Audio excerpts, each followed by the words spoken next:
Okay, here we are again, and today we've got a poem by John Berryman, a poet that I really find especially fascinating.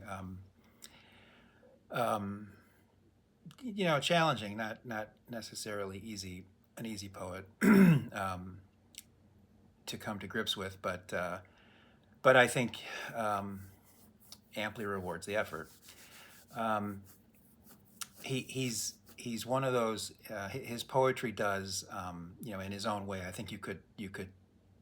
I have a feeling that you could put a Berryman poem in front of me without any kind of identifying information, and I'd be able to peg it as a Berryman. So in his own way, he does though what I most value in art, and that is um, to give us a sense that there's some opening is being created into the unsayable and into the the great pulsations behind the scenes that our language and conceptual structures can't get to, and he does what I have a quotation on the page from Shelley. Um, he does in his way, in bringing light and fire from those eternal regions where the owl-winged faculty of calculation dare not ever soar. Um, I think that that's a fair description of what, in essence, the experience of reading Berryman is for me, and perhaps for you. So Berryman lived between 1914 and 1972. He had a very turbulent life, many marriages, struggles with depression and alcoholism. Um, and he also struggled to win himself recognition as a significant poet. He felt from a pretty young age that he would one day be recognized as a great poet, that he was a great poet or was on the way to becoming one. Um, but it was slow in coming for him. In fact, it apparently was a kind of an excruciating experience for him to win a prize in 1960, given by I forget whom, but he won a prize as a promising writer. He was with a group of other writers, awards for promising writers. He was 45 at the time, had been writing poetry for many years, so that was uncomfortable for him. He didn't turn down the prize. That would have meant turning down the money that came with it, which he needed. But he accepted it, and in doing that, said he was accepting it with many misgivings and much gall and a bitter smile. So recognition came late for him, uh, but come it did, and in no uncertain terms with the publication of his Dream Songs in the 60s. There were, by the time he was done, there were 300 some odd poems that he called Dream Songs. The first batch of them, 77, I think, were published in the mid 60s. Uh, Common consent seems to nominate the Dream Songs as his best work, though there are other things well worth looking at. There's a lengthy earlier poem called the Homage to Anne Bradstreet. Um, that's held in high regard, I believe, and is very well worth spending some time with. But the Dream Songs really made his name. And sadly, just a few years after um, they appeared, he took his own life. He jumped from a bridge in Minneapolis, and he was 57. So that sucks, but anyway, the poem is called Dream Song Number 29, and as I promised last week, I'm going to hold it up to the screen so that if you wish, you can get a screenshot of that, and you can read along if you like to. I know that some of these are available online. You can get them there, but if not, that's a way to do it. So I'll read it now. It's called Dream Song Number 29. The Dream Songs don't have individuated titles. They're just Dream Song number 1, number 2, number 3, on up the line. So okay, Dream Song Number 29. There sat down once a thing on Henry's heart, so heavy If he had 100 years and more, and weeping, sleepless, in all them time, Henry could not make good. Starts again always in Henry's ears the little cough somewhere, an odor, a chime. And there is another thing he has in mind, like a grave Sienese face 1,000 years would fail to blur the still profiled reproach of. Ghastly, with open eyes, he attends, blind. All the bells say, too late. This is not for tears, thinking.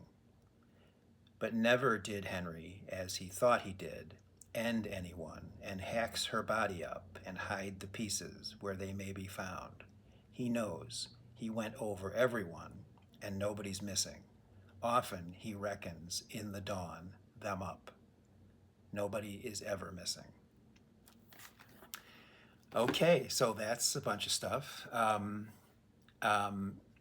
Let's just look at what we have in the most blatant and manifest way at first, the formal aspects of it. There are 3 stanzas of 6 lines each. 6? Yes, 6 lines each. They're, I would say, about the same number of words. They're not. They're roughly equal in that sense. There's rhyming, though the pattern of rhyme is slightly different in each one. And in the 3rd stanza, they're not rhymes really. They're just verbatim repetitions of certain words. So that's where you get the repeated sounds. So there is a regularity or regularities that you can notice, you can see, but it's a kind of a plastic one within this otherwise kind of uniform shape. You've got 3, you've got an 18-line poem divided equally among 3 stanzas. So it has that sort of, at least that sort of structure, that sort of shapeliness, you might say. So I think the first thing to do to get yourself into some kind of a productive orientation to this poem is to look at the title, Dream Song, and take that word dream very seriously. That's the frame, I think, that seems to me anyway to be most promissory of a good experience with this poem, with its substance, its rhythms, its use of language. We're going to experience this poem in some of the same ways that we experience dreams, and I think that's what he's trying to get at here. Some anyway. Dreams being when they're I'm talking about dreams when they're disjunctive, when they're not orderly necessarily, when they're not linear, not immediately coherent, maybe nonsensical and indecipherable, obscure at least initially, things weirdly combined, things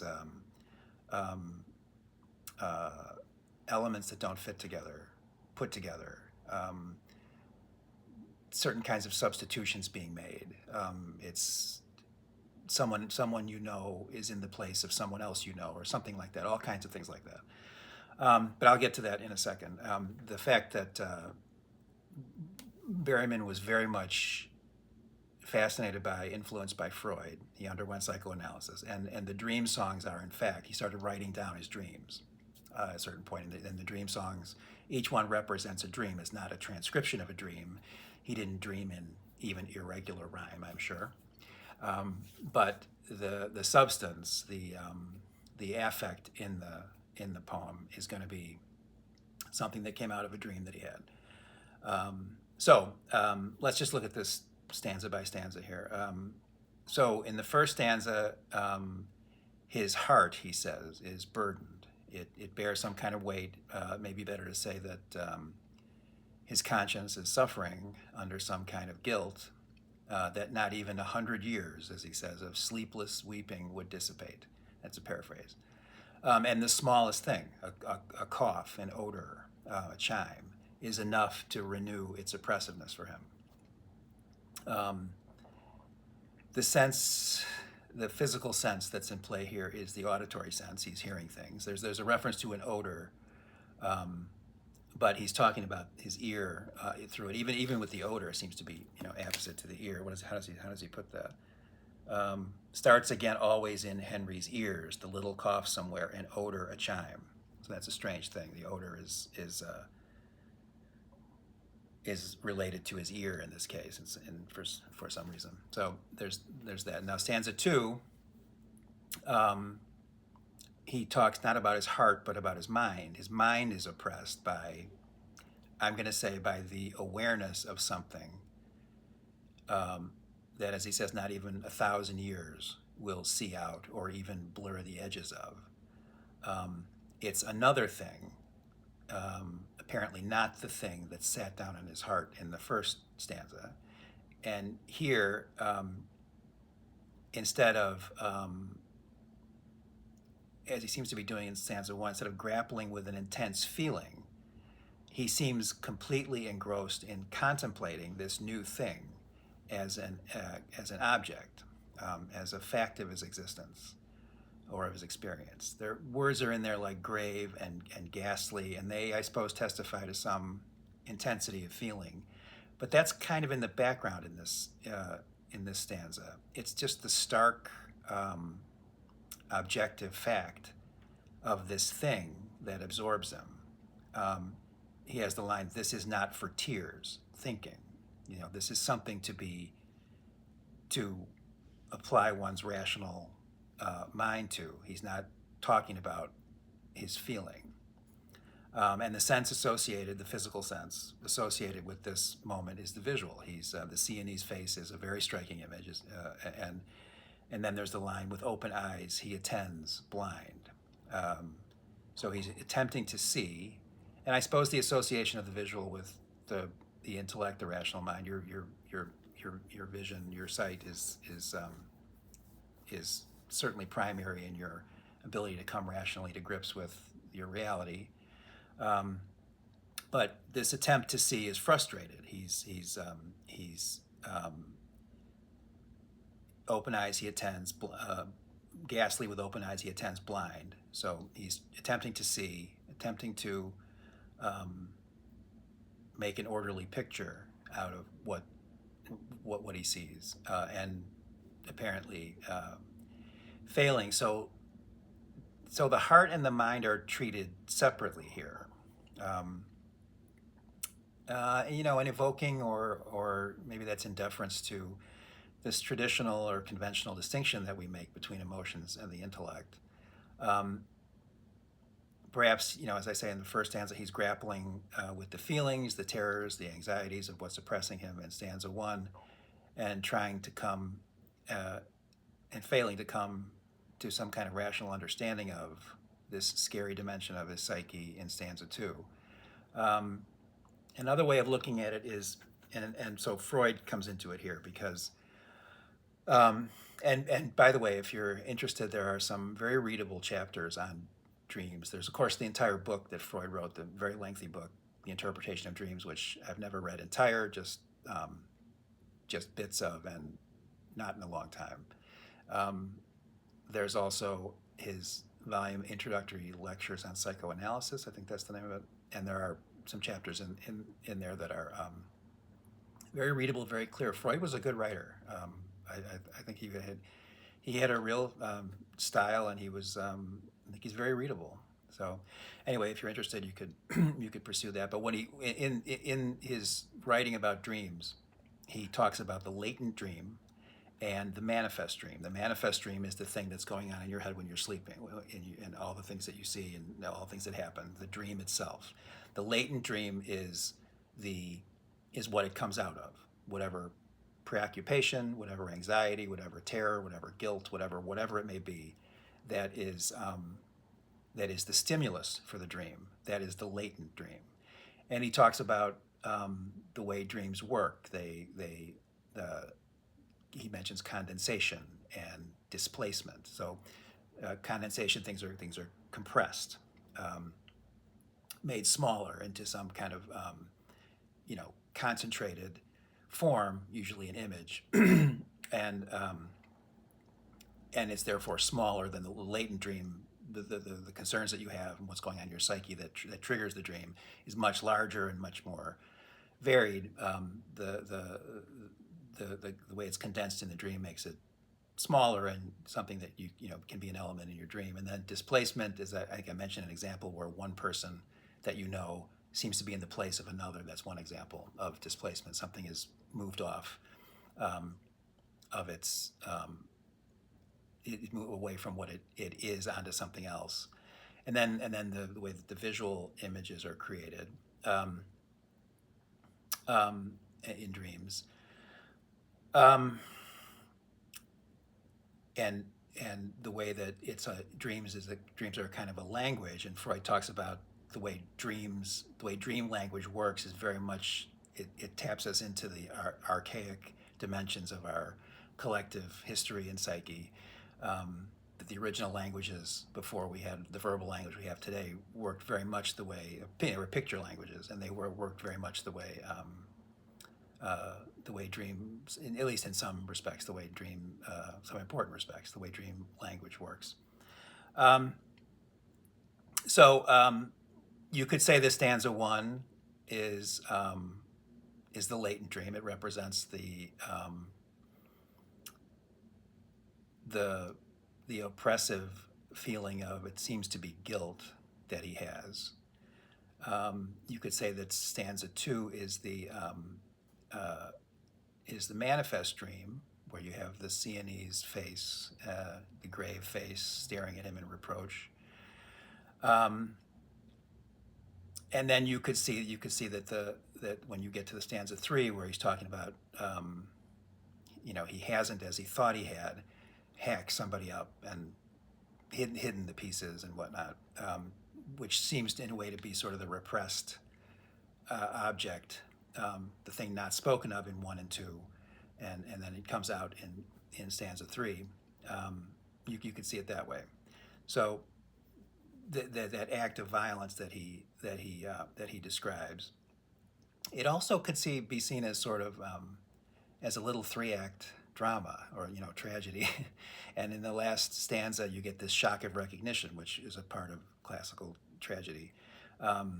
He comes to terms with in an explicit way what it is that's this deep, dark, scary desire that he seems in some part to want to do, which is to commit this horrible act of violence. It seems to be the victim is described with the feminine pronoun, so it seems to be maybe sexual in nature. Um, and um, okay, so in stanza three, then we seem to be um, restored to waking life, not exactly refreshed from a good night's sleep, it seems. So this non-negotiable object in his field of vision, it turns out, wasn't real, or it didn't represent anything that he actually did. And then he kind of playfully suggests a return to an at least somewhat rational world by having his protagonist do some quick arithmetic to verify that he hasn't done anything actually to reduce the population in his vicinity, and he's dreamed that he did. Um, they say there's something kind of whimsical about this quick mental inventory that he does to satisfy himself that he's harmed no one, that no one is missing. And then he says no one is ever missing, which I think suggests that he's had this dream or something like it, or something that comes out of the same substratum of psychic discomfort many times, that it's an enduring cross that he bears. So that seems to be what's happening now. There's the language of this poem that is going to jump out at you immediately as the most unusual and perhaps irritating thing about it. You don't have whole thoughts. You have words out of their, quote unquote correct order.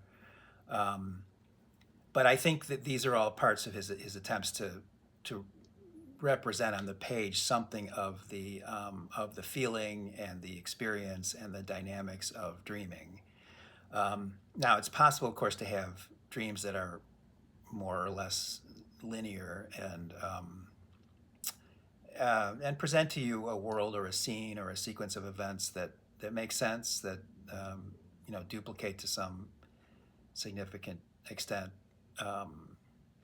the contours and the proportions of the world But at least some of the time, and pretty much all the time for me these days, that is not the case. Most of my dreams are I don't know about you, they're kind of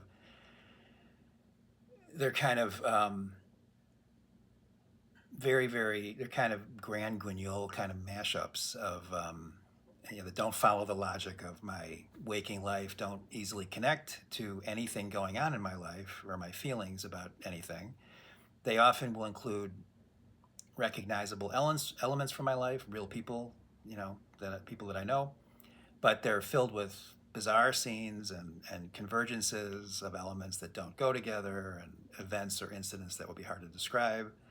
Um, and yet they're suffused with real feeling, real anxiety, even terror.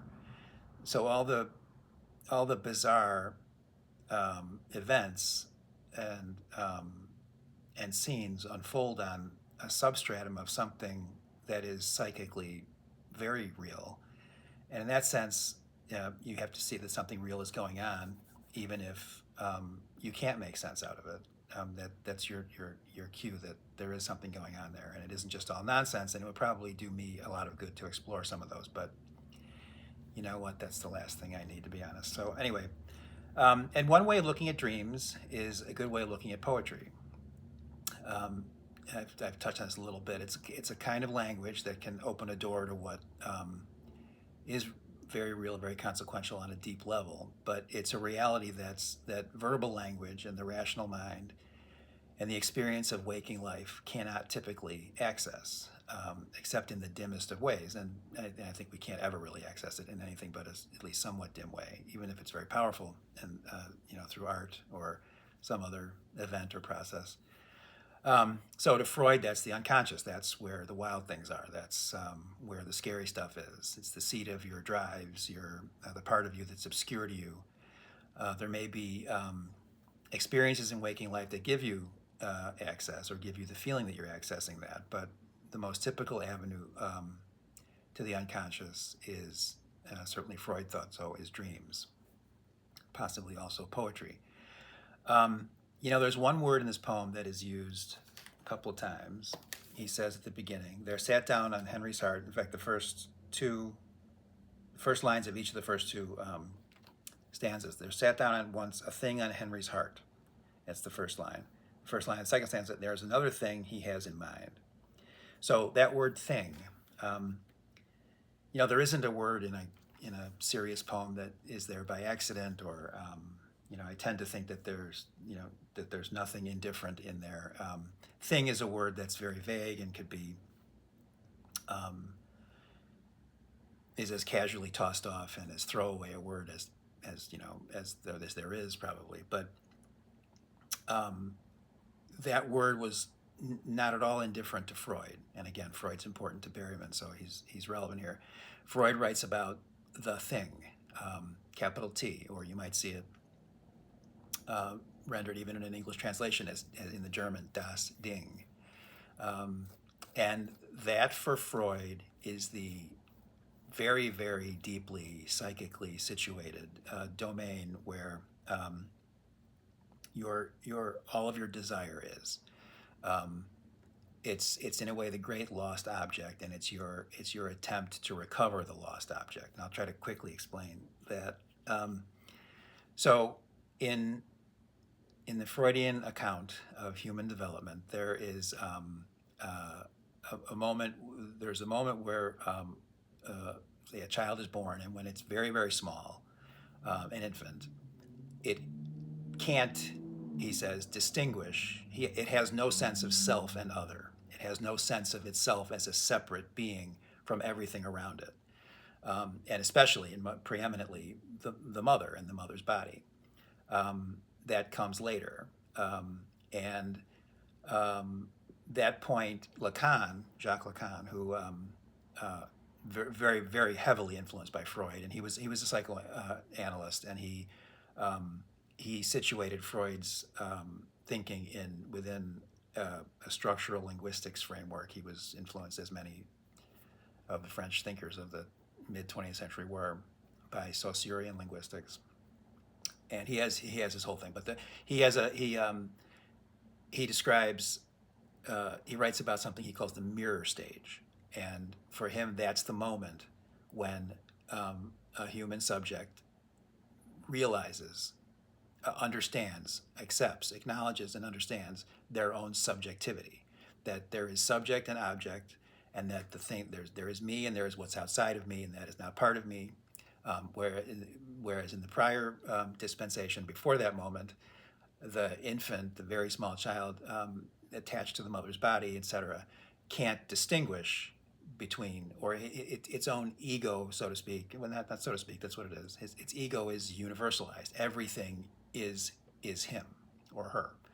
Um, and then there's a moment, and Lacan likes to, just as a way to think about it, he imagines a child looking in a mirror and seeing himself or herself, and and knowing that that's him or her self, and sees other things around them, and that's the moment when that idea, that awareness of subject and object, of self and other, is downloaded, you might say, and then the child understands that, and that's experienced psychically as a traumatic loss in Freud's view, and all of your, you feel incomplete, you feel severed from this sense of plenitude, um, and all of your life and everything you do, all the desire that animates you, not just sexual desire, but all kinds of desires, sexual too, is an attempt psychically at the deepest levels to recover the lost object, to recover that sense of plenitude, which is of course impossible and can't be done. You certainly can't do it while you live. I mean, you can't. You'd have to go outside of your own body, and then that's where, among the drives that you have way deep down is a death drive. There is something in you that wants to transcend it so much, even to the point of desiring your own death. So. So I think it's possible that the word thing in this poem is, he's not just trying to suggest something I don't know how to describe. I think it's very possible that he's invoking all of that, and even if he isn't, the thing, to the extent that he's trying to be, he's got a kind of a Freudian orientation in this poem. The thing is definitely in play, and he's talking about the very deepest and scariest of drives, and those parts of each of us that are that we would, in our rational minds and our moral selves, repudiate, but that are there, that are scary, that are, we feel alienated from and drawn to at the same time. Um, so so there's that use of language, and then the other thing, of course, is the disjunctions in the language, the strange syntax, the strange word order. Um, so let's see here. There sat down once a thing on Henry's heart, so heavy, if he had 100 years and more, and weeping, sleepless, in all them time, Henry could not make good. That's one sentence. The ghastly with open eyes he attends blind. All the bells say, too late. This is not for tears. Thinking.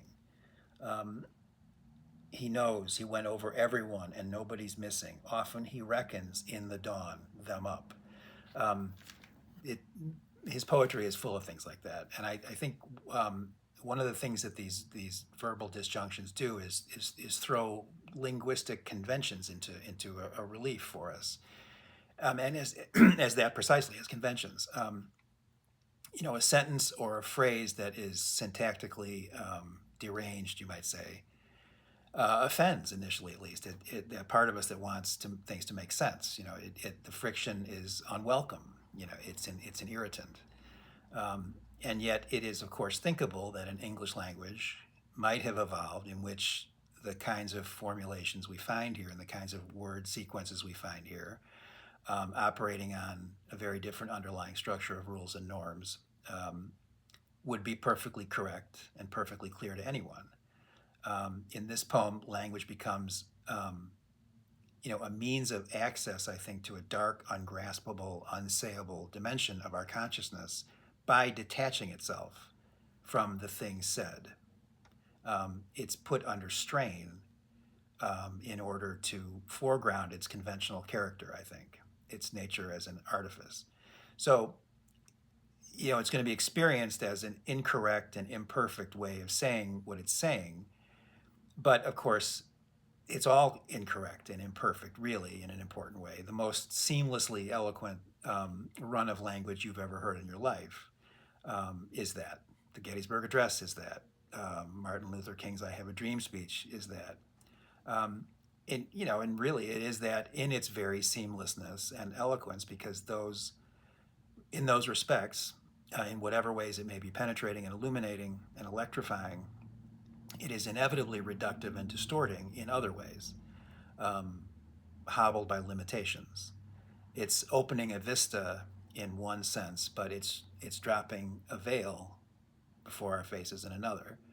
So the way your language works, our language works, whatever language it is you speak, all the verbal relationships and sequences it establishes, um, the way that works can, and I think most definitely does, become conflated with the making of sense, so that they seem integral to the making of sense, natural, and not conventions or arbitrary constructs, which of course they are, and I think we all know that they are. So one of the things like Berryman's poetry does generally, and definitely is doing here, um, is creating a stark and I think there's a kind of archaic intonation to this too. I mentioned Freud's view that the way that dreams um, handle images, create images, and construct them and construct sequences of images, taps into something archaic in the race, and there is this kind of archaic sounding or kind of primitive sounding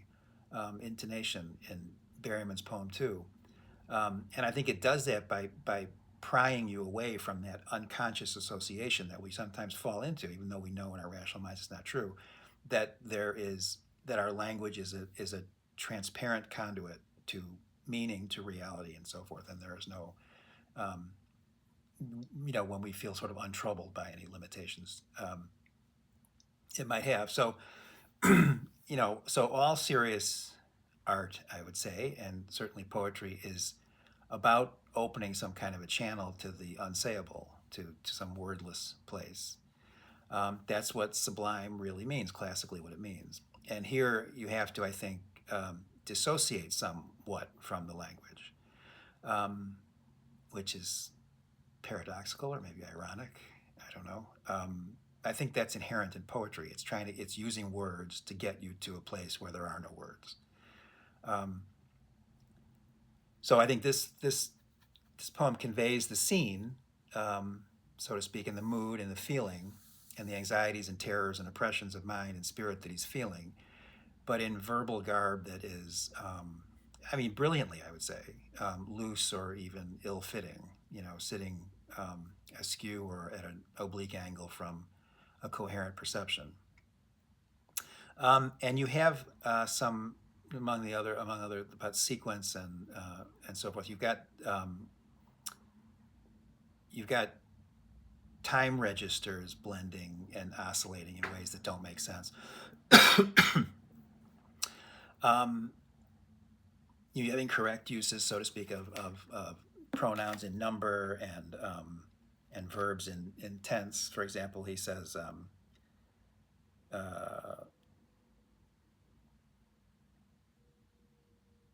there it is. Yeah. There sat down once a thing on Henry's heart so heavy, if he had 100 years and more, and weeping sleepless in all them time, Henry could not make good. Um, I think that adds to this kind of primitive kind of sound. And then also, but never did Henry, as he thought he did, end anyone, and hacks her body up and hide the pieces where they may be found. So suddenly, in this past tense sentence, you have this eruption of the present tense into it. Um, and I think it, among the other things that it does, apart from giving the thing kind of a primitive sort of vibe, it heightens the sense of terror about that act, because he seems to be describing, an act in progress.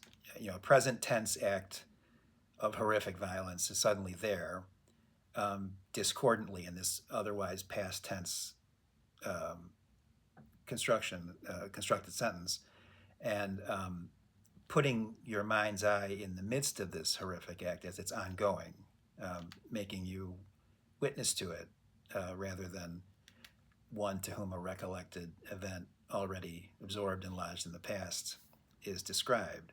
And I'd say the horror is significantly heightened by that, so that's going on there too. So, the unruliness of it, the ungainliness of it, the rough-hewn quality, in some ways, is archaic or subliterate primitivism of this convergence of sound and sense shouldn't be seen as slapdash. Of course, I mean this is not some dashed off account of his dream. This is a really artfully constructed piece, however strange it may seem. Of course.